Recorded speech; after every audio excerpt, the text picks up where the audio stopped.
صوفیہ اکرام، عارفین، کاملین، متقین، صالحین، جن کا راستہ قرآن ہم سے ڈیمانڈ کرتا ہے الحمد سے لے کر والناس تک، اس راستے پر چلنا ہم نے کب ہے؟ صرف باتیں کرتے رہنا ہے، روزانہ کھڑے ہو گئے 5 دفعہ، یا اللہ دکھا ہمیں ان کا راستہ جن کے اوپر تو نے انعام کیے. اچھا ان کے اوپر کیا انعام کیے پتہ ہی نہیں، وہ پتہ ہی نہیں ہے وہ انعام ہوئے کس پر تھے. وہ انبیاء تھے تو انبیاء پر وحی آتی تھی، الہام آتا تھا، ملائکہ آتے تھے، فرشتے آتے تھے، سچے خواب آتے تھے، تو وہ انعام یافتہ تھے. تو ان انعام یافتہ لوگوں کا راستہ تکلیفیں بھی ان پہ آتی تھی، تو ہم وہ راستہ مانگ رہے ہیں کہ یا اللہ ہمیں تکلیفوں والا راستہ دکھا. اچھا اور اگر وہ تکلیف آ گئی ہے تو نہ شکر بنے گا کہ یا اللہ میرے اوپر کیوں آئی. اللہ جس کو اپنا دوست بناتا ہے اس کے اوپر آزمائش بھی ڈالتا ہے، تو آزمائش کے لیے تیار رہنا چاہیے. بڑے بڑے اللہ کے جلیل القدر پیغمبر اور انبیاء جو ہیں ان کے اوپر آزمائشیں آئی ہیں، آپ کیا چیز ہے کہ اس باغ کی مولی. تو ہمیں اپنے گرے بانوں میں جھانک کر دیکھنا پڑے گا اور فکر کرنا پڑے گا کہ ہم کہاں کھڑے ہیں، کہاں کو جانا ہے، آئے کیا کرنے تھے دنیا میں. اللہ نے تو فرمایا تھا لقد خلقنا الانسان، کس مقصد کے لیے پیدا کیا؟ ہم نے انسانوں کو اور جنات کو اپنی عبادت کے لیے پیدا کیا اور عرفان کے لیے پیدا کیا. تو وہ کب حاصل کرنا ہے ہمیں؟ وما خلقت الجن والانس الا لیعبدون، کہ بے شک ہم نے انسانوں کو اور جنات کو اپنی عبادت کے لیے پیدا کیا. تو صوفیاء نے اس آیت کی جو تشریح کی ہے عارفانہ صوفیانہ، اس کے اندر انہوں نے یہ فرمایا ہے وما خلقت الجن والانس الا لیعرفون کی طرف یہ اشارہ ہے کہ ہم نے اپنی پہچان کے لیے بنایا انسان کو اور جنات کو. تو وہ پہچان کب کرنی ہے، کہاں کرنی ہے؟ یہاں نہ کی تو ہم قبر میں پہچان لیں گے، قیامت کو پہچان لیں گے. اللہ کی ذات جب اللہ دیدار کرائے گی کون بتائے گا ہمیں کہ یہ اللہ میاں ہے؟ جس کو درشن ات ہے اس کو درشن ات، جس کو درشن ات نہیں اس کو درشن ات نہیں. اس قبر کے اندر جب دیدار نہ ہوا تو اس قبر میں کیسے آپ پہچان لو گے؟ یہ جو مٹی کی قبروں میں ہم جس کے اندر پھر رہے ہیں اس کے اندر دیدار ہونا ضروری ہے. تو امروز نہ دیدی اگر روح صنم لا فردا بقیامت رخ زیبا چ شناسی، قیامت کے دن پہچان لو گے. یہیں پر کیا جس نے جو کچھ بھی کیا. وفات سے پہلے من کنت مولا کی ڈگری لے کر گئے مولا علی المرتضیٰ. وفات سے پہلے رسول اللہ صلی اللہ علیہ وسلم اللہ سے ملاقات کر کے آئے عرش مولا سے. یہ نہیں ہے کہ قیامت کے دن ہوگا اور بعد میں ہوگا. وفات سے پہلے شیخ عبد القادر جیلانی غوث اعظم بن کر گئے دنیا سے. وفات سے پہلے بابا فرید الدین گنج شکر زہد الانبیاء بن کر گئے. وفات سے پہلے حضرت داتا گنج بخش علی حجویری، ان کو مظہر نور خدا کہتے ہیں. کوئی سلطان العارفین کہلائے، کوئی امام العارفین کہلائے. حضور ملنگی بابا اولیاء سرکار جو ہے ولیوں کے تاجدار، وہ اسی زندگی میں وصال سے پہلے، وفات سے پہلے وہ بلند و بالا روحانی مراتب پا کر دنیا سے گئے اور پھر ہمیشہ کے لیے مخلوق خدا کو جو ہے وہ فیضان محمدی، نور محمدی سے منور فرما رہے ہیں، سیراب کر رہے ہیں. ان کا فیض پوری دنیا میں مشرق مغرب شمال جنوب پہنچ رہا ہے. وجہ کیا ہے کہ انہوں نے اللہ کو راضی کر لیا تو اللہ نے اپنے خدائی خزانے ان پر جو کھول دیے. تو یہ ہے فیصلہ کرنا ارادے کے ساتھ، اپنے نفس کو، اپنے ارادوں کو، خواہشات کو، اس کو سرنڈر کرنا ہے اپنے مالک کے سامنے. تو خوش رہنا سیکھے. دوسروں کو دیکھ کر، ایک مسلمان بھائی کا دوسرے مسلمان بھائی کو دیکھ کر مسکرانا بھی صدقہ جاریہ ہے، حدیث رسول صلی اللہ علیہ وسلم. تو مسلمان کو دیکھ کر منہ دوسری طرف پھیر لیتا ہے. وجہ اس کی کیا ہے؟ وجہ یہ ہے ایمان دلوں کے اندر داخل نہیں ہوا. باہر ہی مسلمانیاں ہیں، صرف حرکات و سکنات کی، لفاظیوں کی. جب ایمان دلوں میں اتر جاتا ہے تو پھر وہ انسان چلتا پھرتا انسان نہیں ہوتا، وہ چلتا پھرتا قرآن ہوتا ہے. یہ راز کسی کو نہیں معلوم کہ مومن قاری نظر آتا ہے، حقیقت میں ہے قرآن مجید. حکیم الامت علامہ اقبال فرما رہے ہیں. تو تو ہر لہجہ ہے مومن کی نئی شان نئی یان. وہ مومن کی بات ہوئی ہے, کسی ایسے مومن کو ڈھونڈو جس کی ہر لمحہ نئی شان اور نئی یان ہوتی ہے. یہ آپ کی باتیں نہیں ہیں. الصلاۃ معراج المومنین, نماز مومنوں کی معراج ہے. تو ڈھونڈو کوئی مومن جس کو معراج ہوتی ہے, جو عروج کی حالت میں رہتا ہے, جو آپ کو بھی پکڑ کے عروج پر لے جائے, پستیوں سے نکال کر بلندیوں کی طرف لے جائے. تو خوش رہنا سیکھیں, گھر والوں کو خوش رکھنا, گھر والوں کے ساتھ اچھا سلوک کرنا. تم میں سب سے بہترین وہ ہے جو اپنے گھر والوں کے ساتھ اچھا ہے. حدیث رسول صلی اللہ علیہ وسلم نے اور فرمایا, میں اپنے گھر والوں کے ساتھ تم سب سے اچھا ہوں. اللہ کے محبوب نبی آخر الزمان امام الانبیاء رؤوف الرحیم حضرت محمد مصطفیٰ صلی اللہ علیہ وسلم فرماتے ہیں, تم میں سب سے اچھا وہ ہے جو اپنے گھر والوں کے ساتھ اچھا ہے, اور میں تم سب سے اچھا ہوں. میں اپنے گھر والوں کے ساتھ تم سب میں سے اچھا ہوں. یہ زبانی باتیں نہیں کہتی اپنے آپ سے کہ میں اچھا ہوں, نہیں. بیوی کہہ رہی ہے کہ میرا شوہر چلتا پھرتا قرآن ہے. صحابہ نے پوچھا سیدہ عائشہ صدیقہ سے کہ حضور کے اخلاقیات کے بارے میں بتائیں, تو انہوں نے فرمایا کہ تم نے قرآن نہیں پڑھا ہوگا. کہ نہیں پڑھا ہے. تو انہوں نے کہا حضور کی زندگی چلتا پھرتا قرآن. قرآن کو مجسم شکل میں دیکھنا ہو تو حضور کو دیکھو, حضور کی زندگی کو کتابی شکل میں دیکھنا تو قرآن مجید پڑھ لو. یہ کون کہہ رہا ہے؟ یہ مرید نہیں کو کہہ رہا اپنے پیر کے بارے میں, یہ کوئی شاگرد نہیں کہہ رہا اپنے استاد کے بارے میں. بیوی کہہ رہی ہے کہ میرا خاوند چلتا پھرتا قرآن مجید ہے. تو ثابت ہوا حضور نے جو فرمایا برحق فرمایا.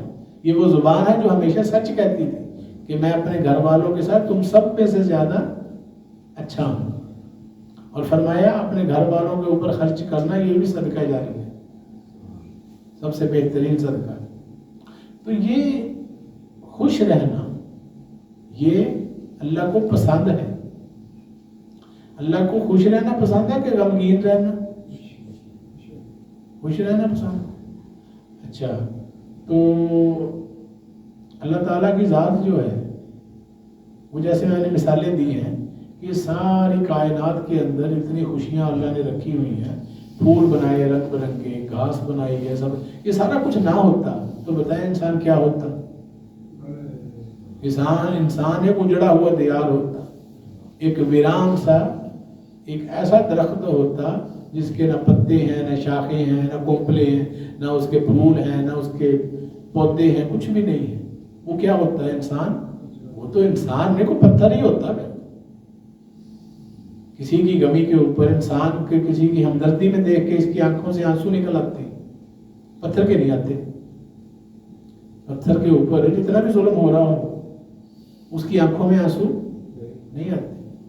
انسان کے اندر انسان جو ہے یہ مختلف جذبات کا مجموعہ ہے.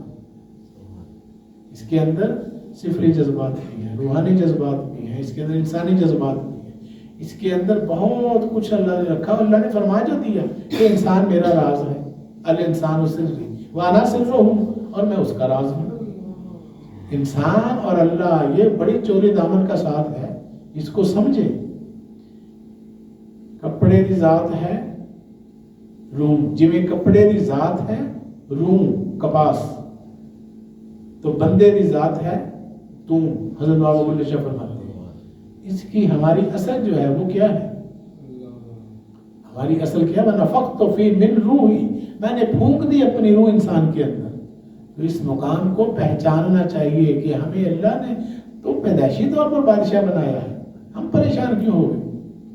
رزق کا فکر ہمیں پڑ گیا. اور تم نے پہلے 12-14 سال جو ہے دنیا میں کون سے کام کیے تھے جو اللہ نے رزق دے دیا تھا؟ پیدا ہوتے تیرے منہ کے اندر فیڈر جو دیا تو تم نے اپنی محنت سے لیا تھا.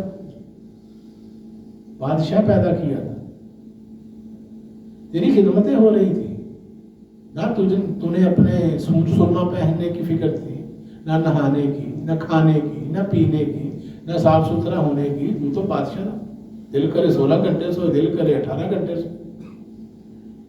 اچھا, آخری زمانے کی بھی فکر نہیں ہوتی جب انسان بڑھاپے میں چلا جاتا ہے, پہلے زمانے میں بھی نہیں فکر. یہ بیچ کے جو 15-20 سال ہے اس میں کیوں پاگل کیا ہوا انسان کو کہ میں نہ ہوں, میں نے ساری جو ہے آسمان سر پہ اٹھایا ہوا ہے. وہ جو یقین کامل کا درجہ تھا تو وہ اس میں بھی حاصل کر کے تو دیکھ. اللہ کہتا تم مجھے اپنا رازق مان کر دے، میں تمہیں وہاں سے رزق دوں گا جو تیرے وہم و گمان میں بھی نہ.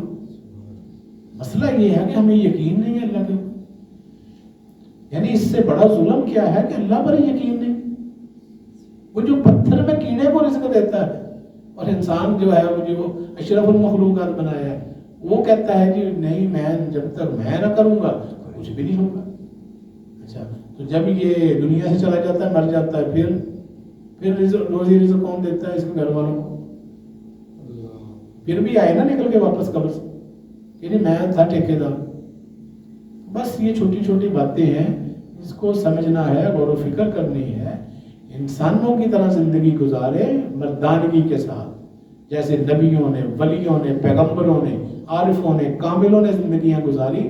ان کی بھی شادیاں تھیں، ان کے بھی بیوی بچے تھے. وہ تو نہیں اس طرح کے گلے شکوے کرتے تھے. ان کی تو زندگی کا ایک ایک سانس جو تھا وہ اللہ کے شکر میں گزرتا تھا، صبر میں گزرتا تھا. ہمیں کیا پرابلم ہو گئی؟ ان کے پاس تھا کیا؟ ان کی زندگیوں کے حالات پڑھ کر دیکھیں نبیوں پیغمبروں کے. غریب غربا لوگ تھے، شاکر تھے، صابر تھے، متوکل تھے. آج کا انسان جو ہے پریشان ہوا ہے تو خود ہوا ہے. یہ اللہ کی طرف پلٹے، اللہ اسے خوش کر دے گا، مالا مال کر دے گا. تو نبی پاک صلی اللہ علیہ وسلم جن کے ہم کلمہ گو ہیں، جن کے ساتھ محبت کرتے ہیں، ان کی کتنی شادیاں تھیں؟ 11 شادیاں. جس انسان کی ہوں وہ خوش رہنے والا ہوگا کہ پریشان رہنے والا ہوگا؟ انسان شادی کرتا ہے خوش رہنے کے لیے کہ پریشان ہونے کے لیے؟ قرآن مجید کے اندر حضرت داؤد علیہ السلام کا ذکر ہے، بہت بڑے جلیل القدر پیغمبر ہیں اللہ کے. ان کے اوپر کتاب نازل ہوئی ہے، زبور. ان کی 100 شادیاں تھیں. ان کے بیٹے حضرت سلیمان علیہ السلام جلیل القدر نبی، جنہوں نے مسجد اقصی بیت المقدس کی تعمیر کروائی. جلیل القدر، ہواؤں پر حکومت، چرند پرند پر حکومت، جنات پر حکومت. تو وہ جو نبی ہیں وہ روایات میں آتا ہے کتابوں کے اندر کہ ان کی 600 شادیاں تھیں. بعض روایات میں 1000 تھے کہ 400 کنیزیں بھی تھیں. اچھا تو یہ جو نبی تھے، اتنی سرداریاں، بادشاہ تھے.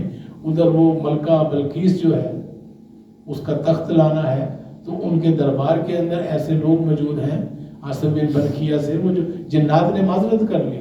تو وہ ایسے ولی اللہ جن کے پاس کتاب کا علم تھا وہ تخت لے کر آ گئے سینکڑوں ہزاروں میلوں سے. یہ قرآن جو ہے یہ ہمیں وہ واقعہ کوٹ کر رہا ہے. تو اللہ نے یہ نعمتیں جو ان کو عطا فرمائی تھیں وہ کیا وجہ تھی؟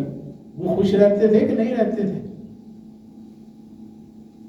ہمیں اپنے آپ پر غور و فکر کرنا چاہیے. اللہ کی نعمتیں، اللہ کے جو یہ کائنات ہے، یہ ہوائیں ہیں، یہ مسکرانے کی بات ہم جیسے ہم کر رہے تھے نا کہ مسکرانا صدقہ جاریہ ہے، تو ہم مسکراتے کیوں نہیں ہیں؟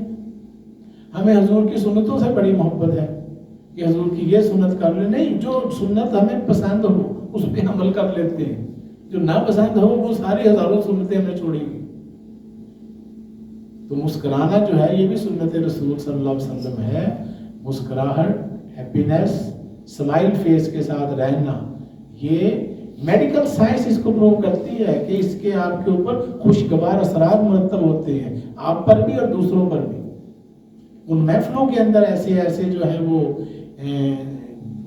سائنٹیفک انسٹرومنٹس کے ساتھ یہ تجربات ہوئے کہ وہ جو ویوز ہیں انہوں نے پوری محفل کو خوشگوار کر دیا. اور جہاں پریشان اور غمگین لوگ بیٹھے تھے میوزیوں والے، وہاں پر وہ ساری ویوز جو ہیں اس نے اس پورے ماحول کو جو ہے وہ غمزدہ بنایا ہوا تھا. جب انسان خوش ہوتا ہے اس کے جسم سے، یہ جو پھول خوش ہوتے ہیں باغوں کے اندر، پھول مسکراتے ہیں جب وہ کھلکھلاتے ہیں. اچھا وہ کیوں مسکرا رہے ہوتے ہیں؟ ان کے پاس تو کوئی نہیں ہے پلاٹ، کوئی نہیں ہے مکان، وہ زندگی بھی نہیں ہے، چند لمحوں کی زندگی ہے اور اس نے بکھر جانا ہے پتیوں میں. اس کے باوجود وہ مسکراتا ہوا دنیا سے جاتا ہے. یہ کیا، یہ عبرت کے انبار نہیں ہے اللہ نے قدم قدم پہ ہمارے لیے رکھے ہو. تو ہمیں اس سب باتوں کو سوچنا چاہیے، غفلت سے نکلنا چاہیے اور ایک آگاہ انسان بن کر اویئرنیس کے ساتھ تو اللہ تعالیٰ ہم سب کو عمل کی توفیق عطا فرمائے، خوشیاں بانٹیں، آسانیاں دوسروں کو بھی دیں، دوسروں کو بھی آرام دیں۔ آپ کو اللہ نے کوئی نعمت دی ہے تو اس میں دوسرے کو بھی حصے دار بنائیں۔ ہم کہتے ہیں نہیں جو چیز میرے حصے آ گئی وہ صرف میری، ایسا نہیں۔ حضور پاک کے پاس ٹوکرے آتے تھے کھجوروں کے، حضور فوراً تقسیم فرما دیتے تھے۔ حضور پاک کے پاس وہ منوں کے حساب سے کستوری آئی، حضور نے فوراً تقسیم فرما دی۔ حضور کے پاس مال و دولت آتے تھے، فوراً تقسیم فرماتے تھے۔ مطلب کیا ہے کہ جو نعمتیں آپ کے پاس ہوں اس میں دوسروں کا بھی حق ہونا چاہیے۔ تو اللہ تعالیٰ ہم سب کو غور و فکر اور عمل کی توفیق دے۔ وما علینا الا البلاغ۔